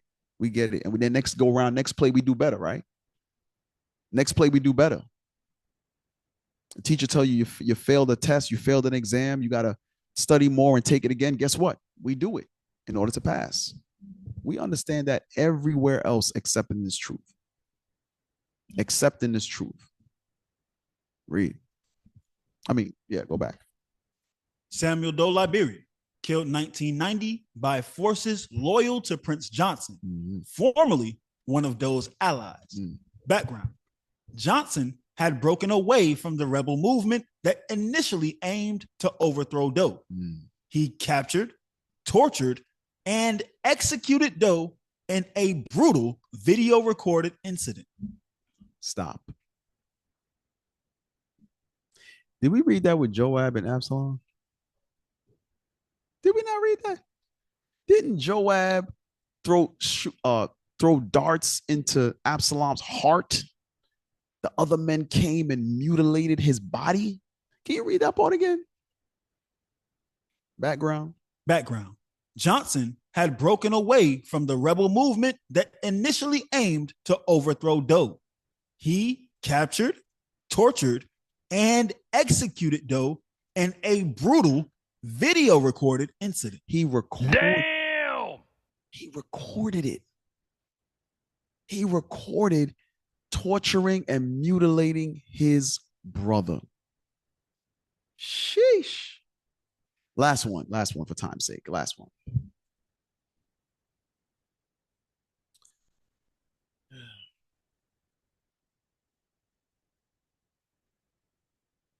This is Laurent Desir Kabila. Hey, what's his name? Officer David, you probably gonna help me with that French, bro. Help me out, bro. Officer David of Sierra Leone, help me with that Frenchie. Laurent Désiré Kabila. Say it again. Laurent Désiré Kabila. Ooh, you hear that? You hear that, Frenchie? You hear that, French? That's that Frenchie right there, boy. Hey, all right, bro. You ain't. I get it, bro. You ain't gotta flex on me like that. No, but all praises, all praise. Thank you, bro. The Democratic Republic of Congo.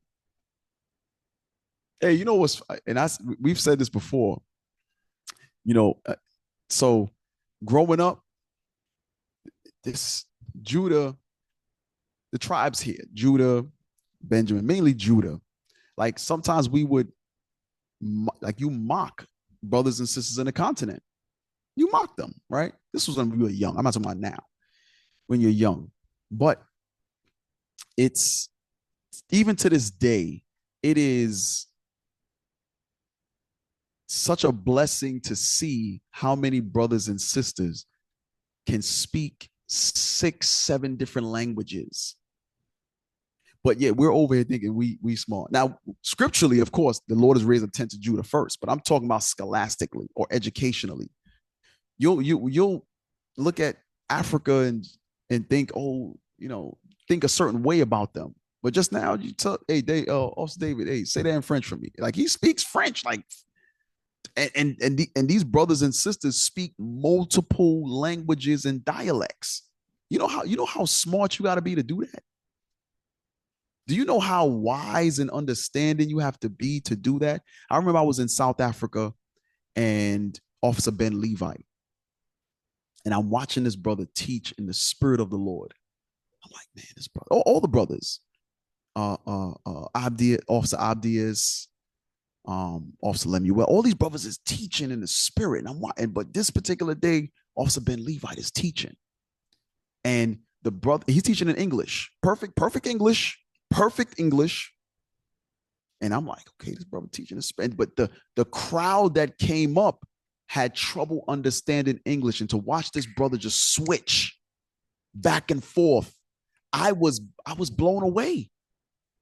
So I have to commend you brothers and sisters on the continent and internationally, because you all are set up to do a mighty work, man. You all are set up to do a mighty, mighty work. So here we are. The Lord made you all learn English in order for the tents of Judah to give you the understanding. I'm going to say that again. The Lord made you. It ain't because of school. It ain't because you wanted a job. The Lord made you learn English so that the tents of Judah could teach you this glorious gospel. Now it's your job in the various languages and dialects that you know. It's now your job to take that gospel to your people in those various languages. Class about to change again. I only got like 10, 15 minutes. Y'all gotta, listen, even what we're going over with friends and friendship and frenemies, the whole objective is to let's get our spirits right. Let's get our spirits right. We got to reach a lot of people. We got to teach a lot of people. We got a lot of work to do.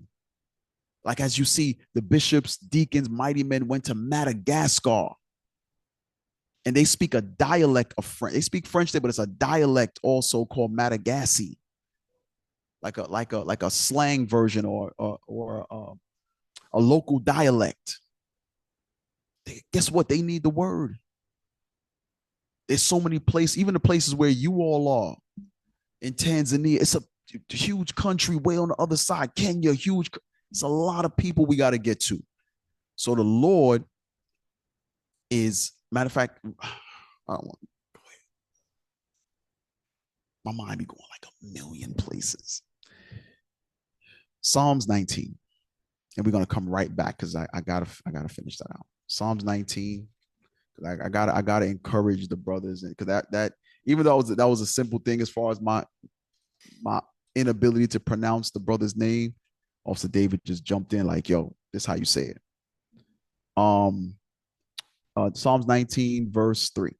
Psalms 19, verse 3. There is no speech nor language where their voice is not heard. So I want you all to understand that. There is no language on earth. I want to say this again. There is no language on earth that is not going to be, that someone of that language is not going to be able to translate it or to give that understanding in that language. Here's my point. So there are many dialects in various African countries. Someone will repent in every part of the world that speaks that language. I don't care how remote it is. Someone is going to repent that's able to speak that particular language. I don't care how remote. I don't care how far off they are. I don't care how old that language is. If there's someone in the earth that's going to be able to give the understanding in that language. Now, if the masses repent in that dialect is one thing, but there's someone that's going to be able to give the understanding of the Bible in every single language on the face of the earth. Because the Bible said, read it again. I'm not making this up. Psalms chapter 19. So our people, the diaspora in Cambodia, guess what? Somebody going to be able to speak Cambodian and give them an understanding. Now, are they going to give all of them the understanding? No, they're not going to reach every Cambodian out there. That's products of the slave trade. They're not going to be able to reach everybody in Asia, but there's someone, I think they're already here, matter of fact, that's going to be able to give the gospel in Mandarin. Someone is going to give the gospel in Tweet, which they already are. Someone is going to give the gospel. The list goes on and on. If there's a language out there, God says there's going to be someone who repents that's going to give the gospel in that language. Because read it again. Psalms chapter 19, verse 3. There is no speech nor language that's ever been created. Go ahead. Where their voice is not heard. They're going to hear it in that language. Drop a bomb on that, bro. There is no language that the gospel will be hid from. None. Because guess what? Now, here's the thing. Just like, okay, here, speaking English, right? Tense of Judah is teaching the diaspora, right? So a brother in Netherlands, hypothetically, right? He hears the gospel in English. He's like, man, he speaks Dutch way better than English. Guess what he's doing now? He's going, there's a brother in the Netherlands that he speaks like 6 languages. He was in Madagascar teaching in French. but he lives in the Netherlands and he speaks English fluently. He speaks 6 languages. He went to Spain teaching in Spanish. Look, you brothers, y'all have, listen, you don't understand the level of work the Lord has for you. So this is why I went into the brothers who show up every other Sabbath and show up once a month and they don't know, they're unsure. Listen, if they don't get their spirits right, the Lord is going to move them out the way. Because we just read it, in every part of the earth, there are millions of various languages. Someone is going to repent that speaks every one of those languages. Every one of them. Everyone. And they're going to be able, it doesn't matter if it's a small group in the house they're going to teach. It could be their own family. It could be they have a sit down with the pastor. It could be in the marketplace, just handing out a flyer. They're going to be able to understand or be able to teach the gospel to some capacity in every single language, period. All right, let's go back to the brother in the Congo. We almost done, y'all. Laurent Desiree Kabila. Ooh, that boy got Frenchie on us. Democratic Republic of Congo. Killed 2001 by one of his own bodyguards. Wait, what? By one of his own bodyguards. And I saved this one for last because wasn't that what Joab was? He was the king's bodyguard. He was the leader of his army. One of them. Go ahead. Background. Although the motive remains unclear. Oh, you're right. Go ahead. Speculation suggests involvement from within his political circle or even external influence from former allies, including factions backed by Rwanda and Uganda. Let's go to Psalms 41. Psalms 41 and verse 5. Psalms chapter 41 and verse 5. Mine enemies speak evil of me. When shall he die and his name perish? So this is how those who have evil intentions of you think. When is he going to die? Jump to verse 7. Verse 7. All that hate me whisper together against me. Against me do they devise my hurt. So they devise and think about how to harm a brother, right? Jump to verse 9. Verse 9. Yea, mine own familiar friend. Wait, read that again. Mine own familiar friend in whom I trusted. It's wait. There are times when we have familiar friends, people we're familiar with that we trust. Go ahead. Which did eat of my bread. So they ate of the bread. Now, prophecy about Christ, of course, but using it for today's context, right? Go ahead. Hath lifted up his heel against me. Meaning has turned against him. So we gave some examples on the continent of that happening. We're trying to prevent it from happening within the congregation. Because there are times when there are various reasons why men and women will be at odds one with another. Various reasons. So for example, you're at odds. Let's give the example of Paul and Barnabas were at odds over a family matter. Actually, let's get that real quick. I'm gonna show you something. Let's go to Acts 15, 37 and 38. We're almost done, y'all. Maybe not. We'll see where the spirit goes. Acts 15, 37. Acts chapter 15, verse 37. Read. And Barnabas determined to take with them John, whose surname was Mark. But Paul thought not good to take him with. So Paul was like, nah, I don't think that's a good idea. Why? Who departed from them from Pamphylia and went not with them to the work. So when they went to do the work in Pamphylia, Mark didn't go. Go ahead. And the contention was so sharp between them. What was between them? Contention. So we read about that earlier with the strife. And we read the definition of strife. Okay. It's a heated or angry disagreement of some sort. It goes into disharmony. It goes into disunity. Because when you read, Paul and Barnabas were together early on in the ministry doing the work. But here it is. There's a big contention between the two of them. Go ahead. That they departed asunder, one from the other. It says, what did they do? They departed asunder, one from the other. They now went their separate ways. They were together, but now they went their separate ways. So why is this contention such a big deal? Go to Colossians 4 and 10. Why is this such a big deal?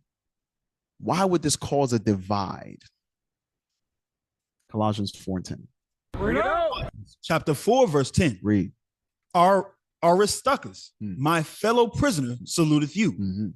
And Marcus, sister's son to Barnabas. Wait. Marcus is Mark that we just read about. Marcus is Mark. Who is he? Sister's son to Barnabas. So Mark is Barnabas' nephew. I'll say it again. Mark is Barnabas' nephew. So the contention between him and Paul is that Barnabas wanted to bring his nephew, even though Paul said, wait a minute, he left us. When we went to Pamphylia, he didn't come with us. He didn't come to do the work. He was doing some other stuff. Barnabas said, no, we're going to bring him because he's family. So sometimes that divide or that disunity will come about through family. We read about how Joab had that disunity because of position. He had bitterness. So he went against the king's commandment. So showing you what? There's various reasons why that bitterness will be in you. Now, don't get me wrong. Paul and Barnabas came back together again. They did come back together to do the work. But there are times when you read Sirach 19, Sirach chapter 21 and 22 about the friendship when it's broken, you can make a reconciliation except it be for a wound or the telling of a secret. Meaning, stop. Don't treacherously wound a brother, neither break their spirit by divulging things that they have revealed to you that are not sin. So remember, we're talking about having a confidant. Give me that in Malachi 3:16 real quick. Having a confidant, having a counselor of 1,000, like it says in Sirach chapter 6 and verse 8, having that counselor of 1,000. So you're getting counsel from someone and they may reveal something to you. It may be they have a plague, right? It could be through sexual deviance in the past, or they could have been married before and their spouse gave them something. There's various reasons. But let's say they reveal that to you or something even more secretive, and it's not involving sin. Don't go noise that abroad, because it says you can lose a friend by the revealing of secrets. And it's not talking about secret sin. Secret sin, you reveal it. But there's some times when you gain that brotherhood, you gain that camaraderie, you gain that unity, you gain that counselor, you're going to reveal certain things to them. And it's not for any of you counselors to stand on the microphone and say, hey, you all know that brother such and such is plagued or sister such and such is plagued. That's not for you to do, because you can lose that friend just by doing that. Right? Go ahead. Malachi chapter 3, verse 16. Then they that feared the Lord spake often one to another. So they that fear the Lord spoke often one to another. Spoke often one to another. So we have to get that spirit fixed, because we do have broken spirits within us. And we come into the congregation and we try to act like we're normal. We try to act like we ain't normal.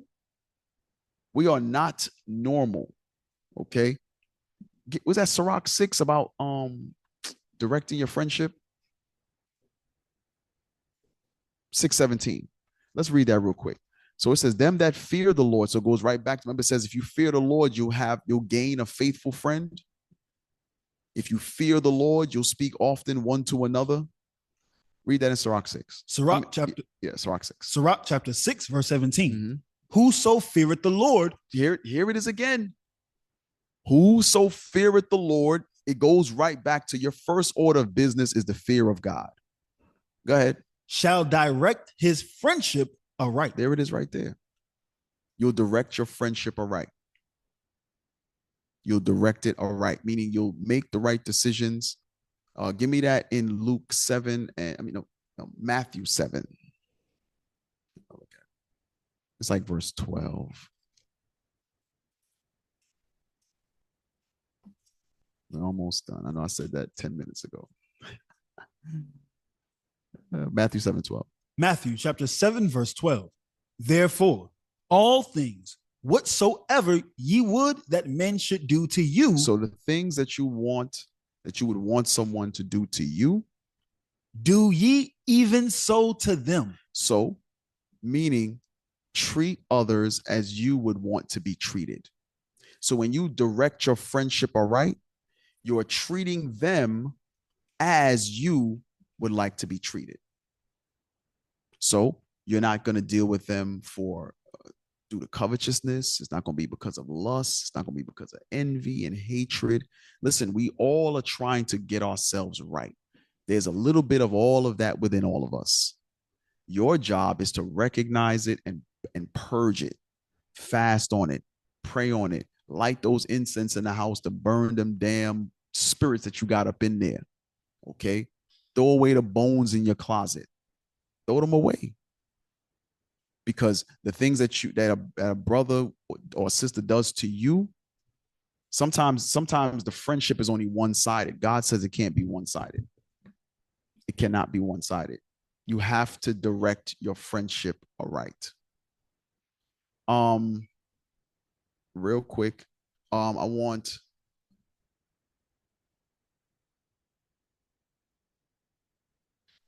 gonna end it off with these two scriptures. Go to Ecclesiastes 4 again. Ecclesiastes 4 and 11. Bring it out. Ecclesiastes chapter 4, verse 11. Come on. Again, if two lie together, then they have heat. So remember, we started out with this. Two are better than one. They have a good reward. As you read down, it says two what? Again, if two lie together, then they have heat. So two lie together because it's necessary, especially in the mean season. Lying together, you'll be able to gather body heat, right?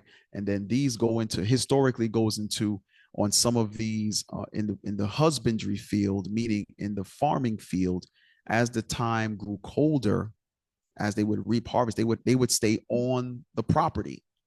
They would stay on the property to reap the harvest in order to whether be replant, things of that nature. The weather would vary. So it gets cold. So there would be like boarding houses on the property for brothers that work the property to stay, just like now.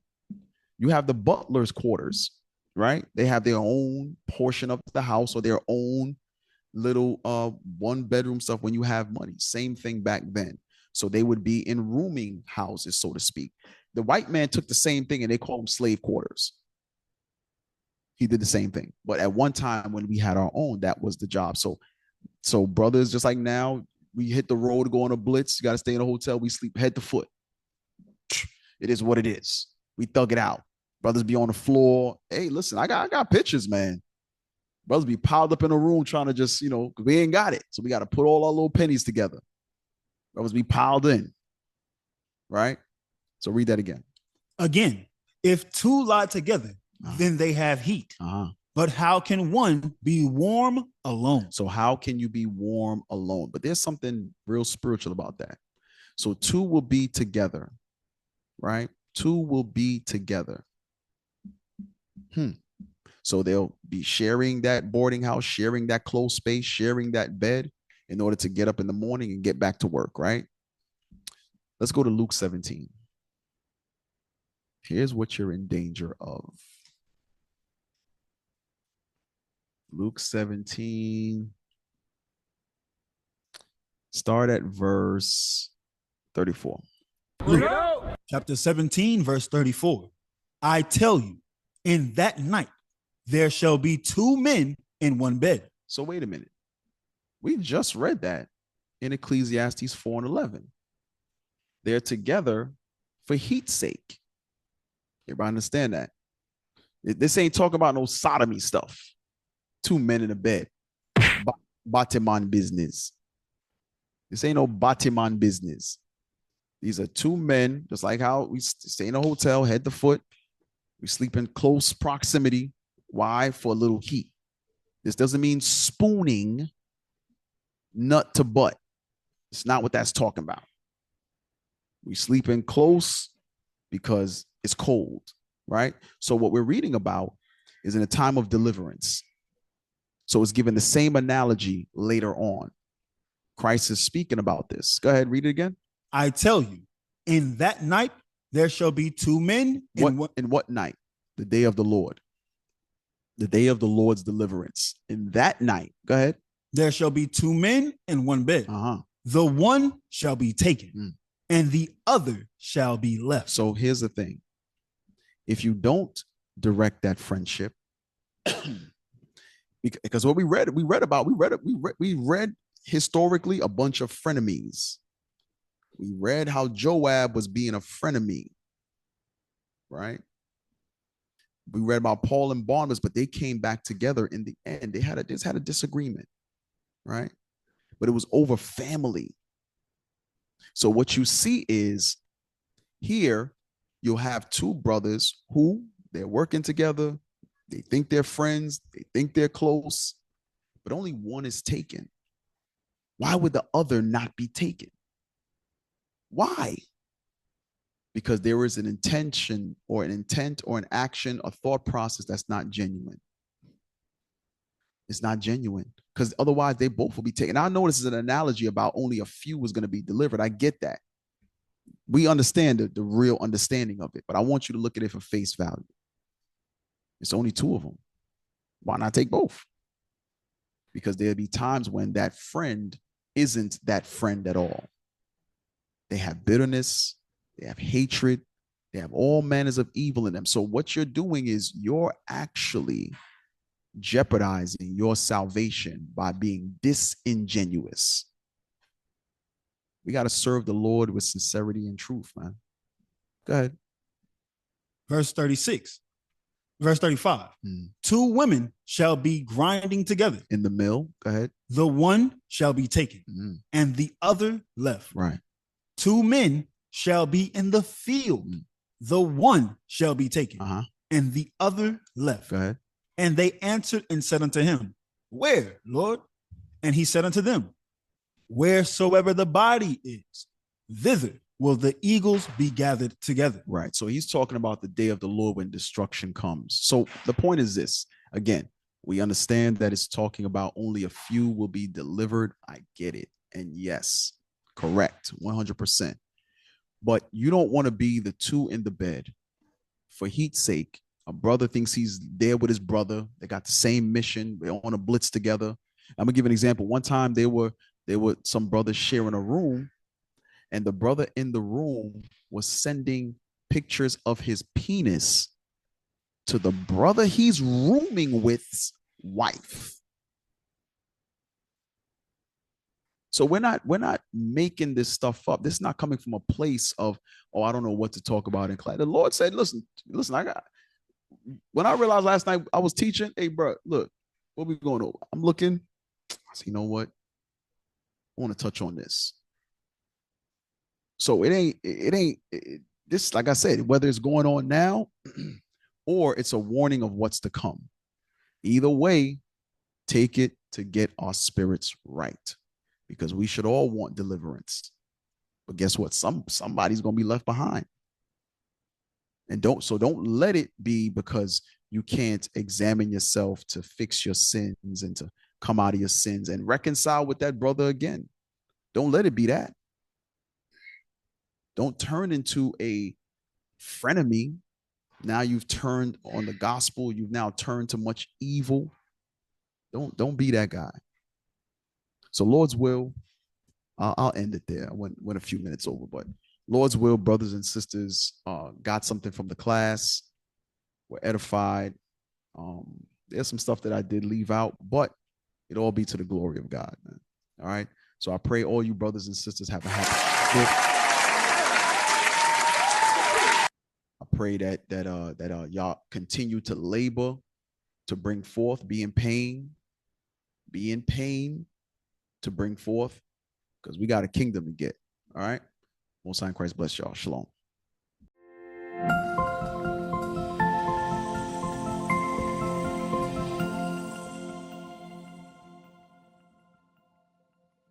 What is a nation?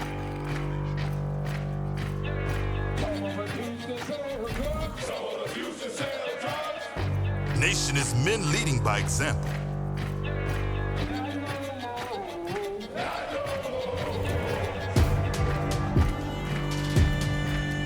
Nation is family.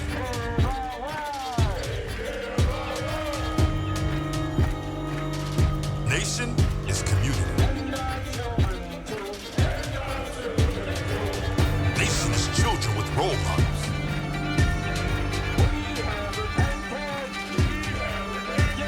Nation is unity.